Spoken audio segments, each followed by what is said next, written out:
మొదటిసారిగా ఈరోజు విశాఖపట్నంలో పోలీస్ డిపార్ట్మెంట్ వాళ్ళతోని కలెక్టర్ గారితోని కూడా ఎక్స్క్లూజివ్గా పోలీస్ డిపార్ట్మెంట్ వాళ్ళతో ఒక మీటింగ్ ఏర్పాటు చేసుకోవడం జరిగింది.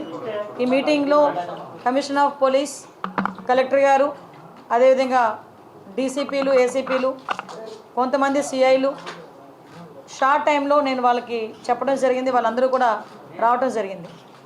ఎస్పెషల్లీ ఈరోజు లా అండ్ ఆర్డర్ విషయంలోని కానీ, అదేవిధంగా గాంజా స్మగ్లింగ్ విషయంలో కానీ, డ్రగ్స్ విషయంలో కానీ వైజాగ్ పోలీసులు తీసుకుంటున్న చర్యల గురించి, అదేవిధంగా రాబోయే కాలంలో వాళ్ళు తీసుకోబోయే చర్యల గురించి, అట్ ద సేమ్ టైం పోలీసుల కష్టాల గురించి కూడా తెలుసుకోవడానికి ఈరోజు ఒక మీటింగ్ పెట్టుకోవడం జరిగింది. ఈ మీటింగ్లో చాలా విషయాలు మేమందరం కూడా చర్చించుకోవడం జరిగింది.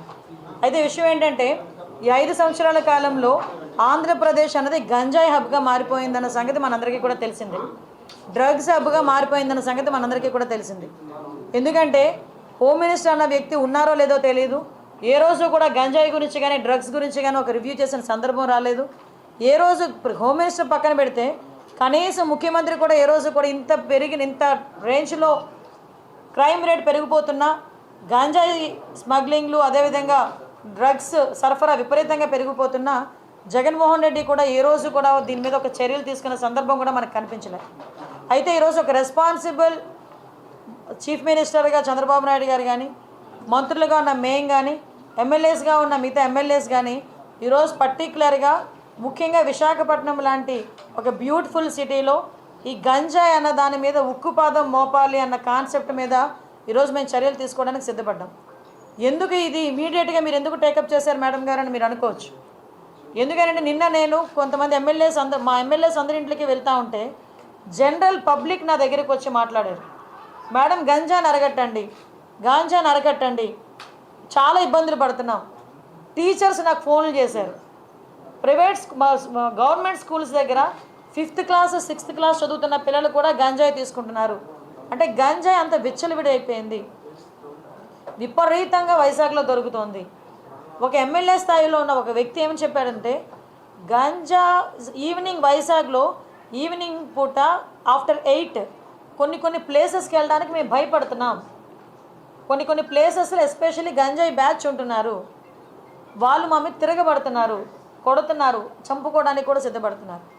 ఎంత మేరకు క్రైమ్ రేట్ పెరిగిపోయిందంటే, ఎంతో ప్రశాంతమైన విశాఖపట్నంలో హత్యలు వింటున్నాం, నడి రోడ్డు మీద నరుక్కోవడం విన్నాం. సో ఇటువంటి సిచ్యువేషన్ అన్నిటిని అరికట్టాలంటే మూలాలని మనం వెతుక్కోవాలి. మూలాలైన ఈ గంజాయిని, అదేవిధంగా డ్రగ్స్ని కంట్రోల్ చేసే పరిస్థితి మనకి రావాలి. ఈరోజే గంజాయి గురించి, డ్రగ్స్ గురించి మాట్లాడుతున్నప్పుడు అనేకమైన ఇష్యూస్ నాకు బయటపడినాయి. అంటే నేను అంటానంటే ఎక్కడ ఈ గ్యాప్ నడుస్తుంది, మనకి సోర్సెస్ కట్ అయిపోయాయని అఫీషియల్స్ చెప్తున్నారు. సోర్సెస్ కట్ అయిపోయినా కూడా రోజు రోజుకి ఎందుకు ఈ డ్రగ్స్ కేసెస్ కానీ, గంజాయి కేసెస్ కానీ పెరుగుతున్నాయి? మీకు తెలుసా, ఈరోజు వాళ్ళు ఇచ్చిన రిపోర్ట్ ప్రకారం చూస్తే 1252 మంది ఈ రోజుకి జైల్లో ఉన్నారు. మన గంజాయి కేసులో పట్టుబడిన వాళ్ళు ఆంధ్రప్రదేశ్లోనే మొట్టమొదటిగా. మిగతా జిల్లాలన్నీ కలిపి 385. అంటే వైజాగ్లో గంజాయి సరఫరా ఎంత దారుణంగా జరుగుతుందో మీరు అందరూ అబ్జర్వ్ చేసుకోవచ్చు. ఇది నేను డిపార్ట్మెంట్ వాళ్ళు ఇచ్చిన నోట్. ఇది నాకు నిజంగా ఆశ్చర్యం అనిపించింది నోట్ చూస్తే. 1230 మంది ఆల్రెడీ జైల్లో ఉన్నారు. మొత్తం ఏంటి, మన ఒక్క విశాఖపట్నం జిల్లా, మిగతా జిల్లాలు అన్నీ కలుపుకొని 385 మంది. ఇది రిపోర్ట్ పోలీస్ డిపార్ట్మెంట్ వాళ్ళు ఇచ్చింది. అంటే ఎంత మేరకు మనకి ఇక్కడ గంజాయి అన్నది సరఫరా అవుతుందో తెలుసు. మనం ఎంత దారుణమైన సిచ్యువేషన్ అంటే, అరే గంజాయి ఈరోజు వరకు నిర్మూలన చేయడానికి 5 సంవత్సరాల కాలంలో కనీసం ఒక రివ్యూ కూడా పెట్టలేదంటేనే విచ్చలవిడితనం ఎక్కడ పెరిగిందో మనకు అర్థమవుతుంది. ఆఖరికి వైఎస్ఆర్సీపీ నాయకులు కూడా గంజాయిలు అమ్ముకోవడంలోని, గంజాయి వ్యాపారంలోని ఇన్వాల్వ్ అయిపోయారు. కాబట్టి వాళ్ళు అసలు దీని మీద కనీసం దృష్టి పెట్టలే. ఏమంటే చింతపల్లి నుంచి, జీమాడుగల్ నుంచి, అటువైపు నుంచి, అదేవిధంగా మనకి ఒడిశా నుంచి, ఇలాంటి మల్టిపుల్ ప్లేసెస్ నుంచి మనకి గంజాయి సరఫరా అవుతుంది. మనకి ఎన్ని చెక్ పోస్టులు ఉన్నాయండి అని డిపార్ట్మెంట్ వాళ్ళని అడిగితే 3 చెక్ పోస్టులు ఉన్నాయని చెప్పి. 3 చెక్ పోస్టులు ఉన్నాయి. ఎందుకు రాదండి లోపలికి? మనకి వైజాగ్కి ట్రాన్స్పోర్టేషన్ ఎక్కువ, ఇటు ట్రైన్స్ కానీ, ఇటు ఫ్లైట్స్ కానీ, రోడ్ ఫెసిలిటీస్ ద్వారా వ్యాన్లు, మిగతా అన్నీ, దాంట్లో ఈవెన్ 2 వీలర్, ఆఖరికి అమెజాన్లో కూడా పెట్టుకొని అమ్మేసుకుంటున్నాడండి డ్రగ్స్ని. కర్రీ లీవ్స్ అని పేరు చెప్పుకొని అమ్మేసే పరిస్థితి కనిపిస్తూ ఉంది. నిజంగా ఇది మనం చాలా సీరియస్గా తీసుకోవాల్సిన ఇష్యూ. అంటే అంత క్రిటికల్ సిచ్యువేషన్లో ఈరోజు వైజాగ్ పరిస్థితి ఉంది.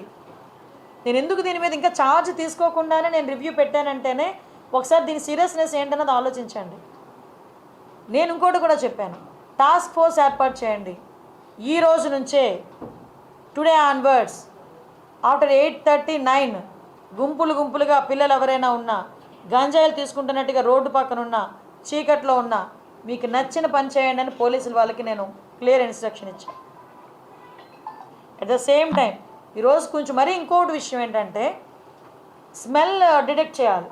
వీళ్ళు డిటెక్ట్ చేయాలి ఈ గంజా ఎక్కడుంది ట్రాన్స్పోర్టేషన్ టైంలో. స్మెల్ డిటెక్ట్ చేయడానికి రెండు ఉన్నాయి డాగ్ స్క్వాడ్. 2 అసలు నిజంగా ఈ రాష్ట్రాన్ని ఏమి చేసేద్దాం అనుకున్నారు ఈ 5 సంవత్సరాలు? నాకు అర్థం కాల. 2 డాగ్సా? కనీసం వాళ్ళకి ఇంకొకటి ఏంటంటే పోలీసులు చెప్తా